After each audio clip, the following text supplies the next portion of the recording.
Hello दोस्तों, स्वागत है आप सभी का टू द पॉइंट के मॉडर्न इंडियन हिस्ट्री के सेशंस में। हमने ऑलरेडी 10 चैप्टर्स ख़त्म कर चुके हैं। मैं आपको रेकमेंड करूंगा कि पहले आप वो 10 चैप्टर्स देख लें ताकि आपका जो बेसिक फंडामेंटल आइडिया होगा मॉडर्न इंडियन हिस्ट्री का वो स्ट्रांग होगा।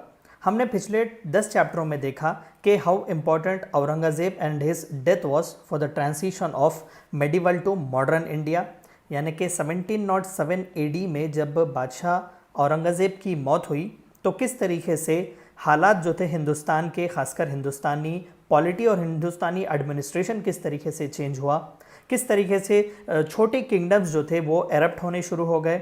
हमने देखा कि यूरोपियन हिस्ट्री क्या थी, हमने देखा कि हाउ माइटी ब्रिटिशर्स वर, हमने ये भी देखा कि ब्रिटिशों की वो कौन सी पॉलिसी थी जिसके खिलाफ हिंदुस्तानी या फिर हिंदुस्तान में रिजेंटमेंट हो रहा था। हमने ये भी देखा कि हिंदुस्तानी एडमिनिस्ट्रेशन को लेकर वाइट मैन बर्डन्स के नाम पर किस तरीके से ब्रिटिशों ने जो है अपना दबदबा इस देश में कायम किया। हमने पिछले 10th चैप्टर में ये भी जाना कि देयर वर पेजेंट अपराइजिंग्स। हमने जो ब्रिटिश रेवेन्यू पॉलिसीज़ के बारे में बात किया जो कि ज़मींदारी सिस्टम, महलवारी सिस्टम और रैतवारी सिस्टम थे, तो किस तरीके से पेजेंट मूवमेंट्स जो थे उनके खिलाफ हुए। आज हम इस चैप्टर में जानेंगे कि वो कौन से ट्राइबल राइजिंग्स थे जिसकी वजह से ब्रिटिश एडमिनिस्ट्रेशन को एक शॉक लगा, या फिर ये कहना बहुत सही होगा कि ब्रिटिश एडमिनिस्ट्रेशन में ये एक कॉफिन में नेल की तरह थे, यानी कि it was like a nail in the coffin of British Raj in India. तो आइए जानते हैं कि वो कौन से इंपॉर्टेंट ट्राइबल अपराइजिंग्स थे या फिर वो ट्राइबल राइजिंग्स थे जिन्होंने इंडियन इंडिपेंडेंस मूवमेंट में बहुत ही योगदान दिया। चाउर रेबलियन, तो सबसे पहले जो था, जो इम्पोर्टेंट या फिर सबसे पहले जो स्पार्क एक ट्राइबल की तरफ से या फिर ट्राइबल रीजन या फिर ट्राइबल्स की तरफ से आया था वो चाउर रेबलियन था। तो आइए देखते हैं कि ये चाउर रेबलियन आखिरकार था क्या। देखिए, इट अकर्ड इन 1798-99। देखिए, हिंदुस्तान की पहली लड़ाई आज़ादी की 1857, जिसे हम रिवॉल्ट या फिर 1857 म्यूटिनी कहते हैं, ये उससे कई पहले हुआ था। आप ध्यान दे सकते हैं कि 1857 और 1790s में बहुत फ़र्क है। तो कहीं ना कहीं ट्राइबल जो थे वो one of the very initial freedom fighters भी आप कहें तो सही होगा, क्योंकि सबसे पहले आवाज़ जो थी ये उन्होंने ही उठाई थी ब्रिटिश राज के खिलाफ। तो आइए देखते हैं कि वो उसका रीजन क्या था। तो the Chuar rebellion occurred in 1798-99 in Bankura, Midnapore districts of modern West Bengal. आज का जो वेस्ट बंगाल का एरिया है वहाँ पर ट्राइब्स रहा करते थे। तो ये अपराइजिंग तो जो था, जो चार अपराइजिंग जिसे हम कहते हैं, ये उन्हीं लोकल ट्राइब्स की तरफ से था। तो इसका रीज़न क्या था? The famine. देखिए, बंगाल जो था उस वक्त एक ड्राई रीजन था। बंगाल में जो थे वो ड्रॉट्स आते थे, बंगाल में जो है वो कांस्टेंट फेमाइन्स भी आते थे। तो इसके तहत चलते कई पुअर पेजेंट्स जो होते थे या फिर कई जो ट्राइबल्स होते थे उन पर यह बहुत बड़ा इफेक्ट पड़ता था। तो the Feynman was one of the reasons.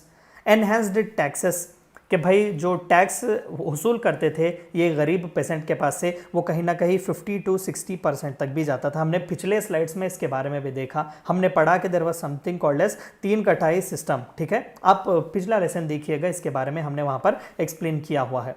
तो एनहेंस्ड टैक्सेस, तो टैक्सेस भी बढ़ गए थे। Oppressive demands and economic distress due to famines. तो ब्रिटिश राज के पॉलिसीज में हमने देखा कि ब्रिटिश राज और ब्रिटिश एडमिनिस्ट्रेशन चलाने के लिए पैसा वो हिंदुस्तानियों से ही वसूल करते थे।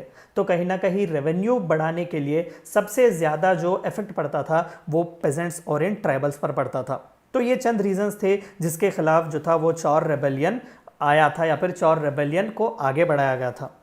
द टर्म चार और Chuar was used for local tribals in Bengal and it was a derogatory word meaning pig. तो देखिए, दरअसल इस वर्ड को जो है मॉडर्न हिस्टोरियंस ने इस्तेमाल करना गलत समझा है, क्योंकि कहीं ना कहीं वेस्ट बंगाल में इस वर्ड को पिग की माना, यानी कि एक पिग की तरह, एक डेरोगेटरी वर्ड जिसका माना पिग होता है, तो उस तरीके से जो है वो उन ट्राइब्स को संबोधित करते थे। The leader of this revolt was दुर्जन सिंह, यानी कि जो लीड करते थे इस रेबेलियन को, उनका नाम था दुर्जन सिंह।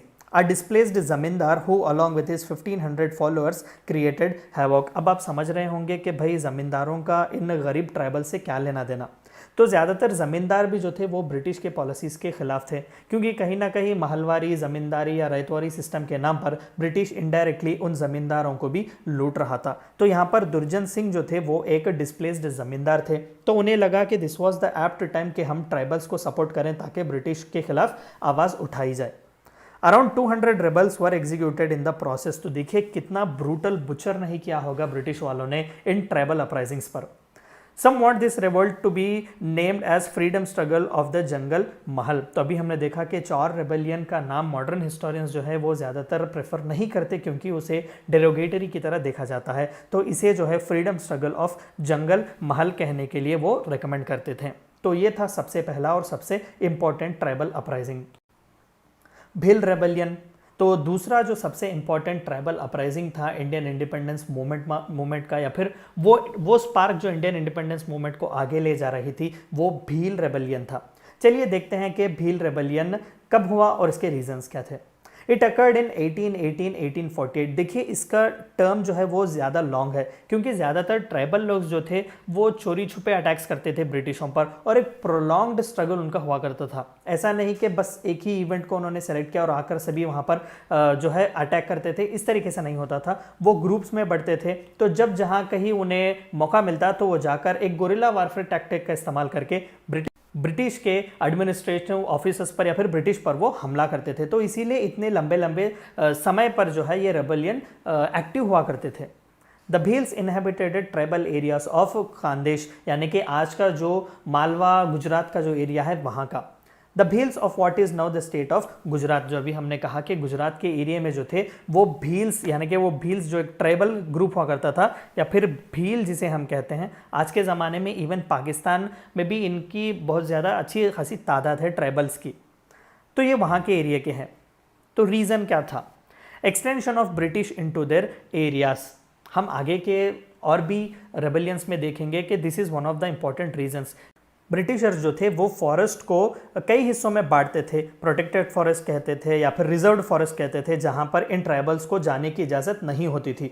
तो कहीं ना कहीं ट्राइबल्स को लगता था कि उनके राइट्स पर ये हानि थी, क्योंकि ये तो लार्ज तौर पर हंटरर्स या फिर गैदरर्स की तरह ज़िंदगी जीते थे, फॉरेस्ट ड्वेलर्स की ज़िंदगी जीते थे। लेकिन एक बार जब फॉरेस्ट को जब रिजर्व्ड फॉरेस्ट बनाया जाता तो इनके वहाँ पर के जो लैंड के राइट्स होते वो उठा दिए जाते, वो अबॉलिश किए जाते। तो भील रेबेलियन भी कुछ इसी तरीके से था, क्योंकि ब्रिटिश जो था अपना एरिया एक्सटेंड कर रहा था फॉरेस्ट में।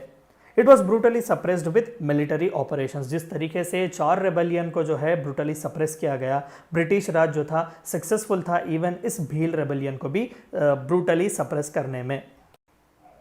खासी रेबेलियन, तो तीसरा जो सबसे इंपॉर्टेंट रेबेलियन या फिर ट्राइबल अपराइजिंग हिंदुस्तान का था वो था खासी रेबेलियन। It occurred in 1833। तो सभी देखिए 1857 के पहले ही है। हालांकि 1857 के बाद भी बहुत ही इंपॉर्टेंट ट्राइबल अपराइजिंग्स हुए, लेकिन ज़्यादातर स्पार्क जो इंडियन इंडिपेंडेंस मूवमेंट का था वो कहीं ना कहीं इसी 1830s, 1810s या फिर लेट 1790s में हुआ था। द रेबेलियन अकर्ड बिटवीन खासी हिल्स एंड जैंतिया हिल्स। तो इन दोनों हिल्स के बीच में जो था ये ट्राइबल ग्रुप हुआ करता था, तो ये रेबेलियन वहाँ अकर करता है या फिर वहाँ पर एरप्ट हुआ। तो इसके रीजंस क्या थे? Against a planned British road in that area, कि ब्रिटिश वाले जो थे वो रोड बनवाना चाहते थे। आप समझ सकते हैं कि भाई ये तो अच्छी बात है, इसमें बुरा क्या है। लेकिन देखिए दरअसल ट्राइबल अभी जैसा है कि हमने देखा कि फॉरेस्ट को रिजर्व्ड एरिया या फिर प्रोटेक्टेड एरिया के नाम पर जो है ब्रिटिश लोग इनडायरेक्टली उन्हें एक्सप्लॉइट करते थे। यहाँ पर रोड डालने का मतलब ये नहीं था कि वो ट्राइबल्स की मदद करना चाहते थे। यहाँ पर रोड डालने का मतलब ये था कि वो वहाँ पर कमर्शियल लॉगिंग का इस्तेमाल करना चाहते थे, फॉरेस्ट प्रोड्यूस को जो है वो नेगेटिवली इस्तेमाल करना चाहते थे, ताकि इंडिया का इकोनॉमिक वेल्थ ड्रेन किया जाए। तो इसी के खिलाफ जो थे वहाँ के खासी रेबेलियंस या फिर खासी ट्राइब्स जो थे उन्होंने रेबल किया था। It was also brutally suppressed with military operations. Koya rebellion, देखिए सबसे इंपॉर्टेंट या फिर सबसे इन्फ्लुएंशियल ट्राइबल अपराइजिंग अगर कोई पूरे हिंदुस्तान के इतिहास में था तो वो कोया रेबेलियन था। तो आप पिक्चर देख सकते हैं, ये श्री अल्लूरी सीताराम राजू की पिक्चर है। Occurred in 1840, 1845, 1858, 1818, 1922। अब आप देख सकते हैं कि इतने साल तो अभी जो हमने कहा कि वो एक गुरिल्ला वॉरफेयर टैक्टिक का इस्तेमाल करते थे, ऐसा नहीं कि भाई ग्रुप बन जाता और फिर ये वॉर या फिर बैटल अनाउंस करते, ऐसा नहीं होता। ये खुद को ग्रुप्स में डिवाइड करते थे या फिर सेक्ट्स में डिवाइड करते थे। तो जिस लीडर की जिस तरीके की जो भावनाएं होती थी या फिर जिस तरीके का उनका अवेलेबिलिटी या फिजिबिलिटी होती थी, वो उस तरीके से जाकर ब्रिटिशों पर अटैक करते थे। तो देखिए Koya rebellion is one of the most significant, क्योंकि ये कंसिस्टेंट रहा from mid 19th century to early 20th century. The rebellion occurred in Rampa region in agency areas of Andhra Pradesh. आज के जो विशाखापट्टनम या उस एजेंसी एरियाज की बात करते हैं तो रंपा रीजन वहाँ का एरिया है, आंध्र प्रदेश, आज के जो आंध्र प्रदेश का है वहाँ का। Reasons against forest policy of British. तो फॉरेस्ट की पॉलिसी क्या थी ब्रिटिशों की, हमने पिछले स्लाइड से भी यही डिस्कस कर रहे हैं। अब इसमें भी मैं यही कहूँगा कि ब्रिटिश जो थे वो बहुत ही एक एडवर्स पॉलिसी लेते थे फॉरेस्ट को लेकर, खासकर क्योंकि वो फॉरेस्ट को डिवाइड करते थे रिजर्व्ड में या फिर ट्रांसफर्ड या फिर जो थे वो प्रोटेक्टेड एरियाज में। तो ज़्यादातर जो थे इनके वेस्टेड इंटरेस्ट थे ब्रिटिशों के, क्योंकि वो कमर्शियल लॉगिंग्स करते थे या फिर जितना भी रॉ मटेरियल उस फॉरेस्ट से आता था वो कहीं ना कहीं ब्रिटेन को पहुंचाते थे। तो इन ट्राइबल्स को ये बात पता थी कि डायरेक्टली और indirectly Britishers were exploiting their country, और कहीं ना कहीं जो था वो इन ट्राइबल्स के राइट्स के खिलाफ भी था, क्योंकि ये फॉरेस्ट ड्वेलर्स थे, ये ज़्यादातर जंगलों में ही जीते थे, जंगल के प्रोडक्ट्स पर ही इनका जीना होता था। तो कहीं ना कहीं ब्रिटिशों के आने से उनके जो फॉरेस्ट पर के जो राइट्स थे वो अचानक से छीन लिए गए थे। तो इस तरीके के एडवर्स पॉलिसीज़ के खिलाफ जो थे वो आवाज़ उठाई गई थी। तो कोया रेबेलियन भी इसी रीज़न के या फिर इसी forest adverse British forest policy के खिलाफ था। दे वर लेड बाई अल्लूरी सीता रामाराजू इन 1922-24। तो इससे पहले भी जैसा मैंने कहा कि लोकल लीडर्स जो हुआ करते थे वो लीड करते थे, लेकिन सबसे सिग्निफिकेंट जो थे वो अल्लूरी सीता रामाराजू थे 1922-24 में, जिन्होंने लीड किया था। It was brutally suppressed with military operations and killing of Raju ended the rebellion। आज भी आंध्र प्रदेश में अल्लूरी सीता रामाराजू को जो है एक कल्ट फॉलोइंग मिलती है, क्योंकि he is taken as inspiration by millions. इन्हें जो है वो एक पेड़ से बांधकर ब्रिटिश अफसरों ने इन पर गोलीबारी की थी। तो he was brutally assassinated, he was brutally killed by the British administration. तो इनकी मौत के बाद जो है कोया रेबेलियन फिर से जागरूक नहीं हुआ, बट जो इम्पैक्ट कोया रेबेलियन ने दिया इंडियन इंडिपेंडेंस मूवमेंट को लेकर वो बहुत ही सिग्निफिकेंट था, बहुत ही इंपॉर्टेंट था। संताल रेबेलियन, अगर आपने ध्यान दिया हो तो यूपीएससी के प्रीवियस ईयर क्वेश्चन पेपर्स में भी इस पर सवाल पूछे गए हैं। ये बहुत ही इंपॉर्टेंट रेबेलियन है। तो आइए जानते हैं कि संताल रेबेलियन था क्या। It occurred in the present day Jharkhand. तो आज का जो झारखंड है ये वहाँ के ट्राइबल्स का अपराइजिंग था। In eastern India against both the British colonial authority and zamindari system by the Santal people. आप पेंटिंग देख सकते हैं, दरअसल संताली पीपल्स की जो है एक पेंटिंग है उस ज़माने की। तो संताल रेबेलियन एक यूनिक था, क्योंकि अब तक जितने जो रेबेलियंस हमने देखे या फिर पहला जो चौर रेबेलियन हमने देखा, वहाँ पर एक डिस्प्लेस्ड ज़मींदारी ने ही उनकी मदद की थी ट्राइबल्स की। लेकिन यहाँ पर देखिए संताल रेबेलियंस जो थे या फिर संताल ट्राइब्स जो थे वो ना कि सिर्फ ब्रिटिश के खिलाफ बल्कि ज़मींदारी सिस्टम के खिलाफ भी लड़ रहे थे, क्योंकि ज़मींदारी सिस्टम भी एक बहुत ही ऑप्रेसिव सिस्टम था। ब्रिटिशों की जो थी नेगेटिव फॉरेस्ट पॉलिसी वो एग्जिस्टेंस में तो ऑलरेडी थी ही, लेकिन ऊपर से ज़मींदारी सिस्टम भी जो था वो बहुत ही ऑप्रेसिव था। किसी ना किसी तौर पर वो गरीब पेजेंट्स को या फिर ट्राइब्स को जो है लोन्स देते थे, क्रेडिट्स देते थे और उनसे झूठे एग्रीमेंट्स लिखवाते थे, ताकि ज़िंदगी पर जो है वो गरीब उस लोन को ना चुका सकता था, ना उन टर्म्स एंड कंडीशंस के जो है वो खिलाफ जा सकता था। तो कहीं ना कहीं उन ट्राइबल्स की इनोसेंस का इस्तेमाल करके उनके खिलाफ जो था कई एक्टिविटीज़ चलाए जाते थे। तो इसी ज़मींदारी सिस्टम और ब्रिटिश कॉलोनियल सिस्टम या फिर अथॉरिटी के खिलाफ ये संताल रेबेलियन था। It started on June 30, 1855 and on November 10, 1855 martial law was proclaimed which lasted until January 3, 1856। तो देखिए आज जब हम मार्शल लॉ की बात करते हैं तो ब्रिटिश इंडिया में ट्राइबल अपराइजिंग्स को जो है वो दबाने के लिए, सप्रेस करने के लिए way back in 1855 he martial law का इस्तेमाल किया गया था। हमने जितने भी स्लाइड्स देखे सभी में जो है वो ट्राइबल अपराइजिंग्स को सप्रेस किया गया बाय यूजिंग मिलिट्री कहीं ना कहीं बहुत ही क्रूशियल थी। हमने ब्रिटिश पॉलिसीज़ के चैप्टर्स में इसके बारे में बात किया कि army was one of the most important factors for the success of British not just in India but also across the world. वो रिक्रूट करते थे हिंदुस्तानियों को, लेकिन पावरफुल और इन्फ्लुएंशियल पोजीशंस पर सिर्फ यूरोपियंस को जगह देते थे या फिर रिक्रूट करते थे। तो बहुत ही एक फियर्स डिप्लोमेट्स हुआ करते थे ब्रिटिशर्स। तो कहीं ना कहीं ये इंटेलिजेंस उनकी काम आती थी कि वो हिंदुस्तानियों के खिलाफ हिंदुस्तानियों से ही काम करवाते थे। When martial law was suspended and the movements was brutally ended by troops loyal to British, तो देखिए कितनी बाधा या फिर दुखजनक बात है कि जब मार्शल लॉ सस्पेंड किया गया था, वो मूवमेंट को जो है वो ब्रिटिश के ट्रूप्स जो लॉयल थे, यानी कि ज़्यादातर हिंदुस्तानी ही थे उसमें, तो उन्होंने ब्रूटली इसे ख़त्म कर दिया ब्रिटिशों के हुक्म पर। The rebellion was led by 4 Murmu brothers, Sidhu, Kanhu, चांद एंड भैरव। बहुत ही इंपॉर्टेंट है क्योंकि प्रीवियस ईयर प्रीलिम्स में भी ये सवाल पूछा गया था। सिद्धू और Kanhu they belong to which of the following rebellion, तो संताल रेबेलियन है। तो ये मुर्मू ब्रदर्स यानी कि 4 जो थे वो भाई थे जिन्होंने इस रेबेलियन को लीड किया। It was a revolt against the oppression of colonial rule propagated through a distorted revenue system। हमने जो बात की कि किस तरीके से 50 to 60% जो थे वो टैक्सेस वसूल करते थे, या फिर 3 खटाई सिस्टम से जो थे वो पेजेंट्स पर एक ब्रूटल रूल दबदबा अपना ब्रिटिश जमा करते थे। तो डिस्टॉर्टेड रेवेन्यू सिस्टम एक था। एनफोर्स बाय द लोकल ज़मींदारी, तो संताल रेबेलियन तो खुद ओपनली कह रहा है कि हम तो खिलाफ हैं 2 चीज़ों के, ब्रिटिश और ज़मींदारियों के। हालांकि ज़मींदारी प्रीडोमिनेटली इंडियंस ही हुआ करते थे। द पुलिस, हमने ब्रिटिश पॉलिसीज में देखा कि army, civil services and police was one of the most important factors for the success of British. तो कहीं ना कहीं पुलिस के खिलाफ भी जो था ये संताल रेबेलियन था। And the courts of legal system setup by British, यानी कि ये पूरा एक ड्रामा जो था वो ब्रिटिशों के द्वारा सेट किया गया था। तो इसी ब्रिटिश राज के खिलाफ जो था आवाज़ उठाने वाला one of the most important tribal uprising था संताल अपराइजिंग। तो आइए आखिरी और सबसे इंपॉर्टेंट जो रेबेलियन यानी कि सबसे इन्फ्लुएंशियल रेबेलियन मुंडा रेबेलियन, इसके बारे में बात करते हैं। आप पिक्चर देख सकते हैं, ये श्री बिरसा मुंडा जी की पिक्चर है। आइए देखते हैं कि मुंडा रेबेलियन था किसके बारे में। This rebellion was led by Birsa Munda in south of Ranchi in year 1899। तो कहीं ना कहीं ये भी झारखंड का ही एरिया है। तो पिक्चर देख सकते हैं, ये बिरसा मुंडा है जिन्होंने लीड किया था इस मुंडा रेबेलियन को।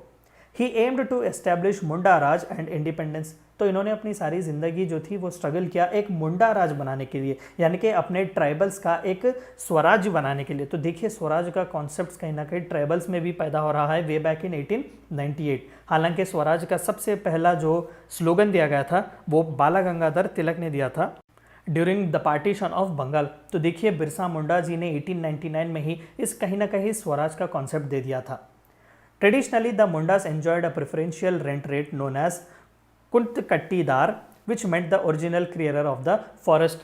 तो भाई वहाँ से ज़मींदार या जागीरदार या फिर जो नवाब झारखंड रांची के उस एरिया के होते थे, इन्होंने ऑलरेडी रिकॉग्नाइज किया हुआ था कि Mundas were the original clearers of the forest, यानी कि फॉरेस्ट ड्वेलर्स है। फॉरेस्ट पर सोल राइट्स अगर किसी के है तो वो इन्हीं ट्राइबल्स के हैं, मुंडा ट्राइबल्स के हैं।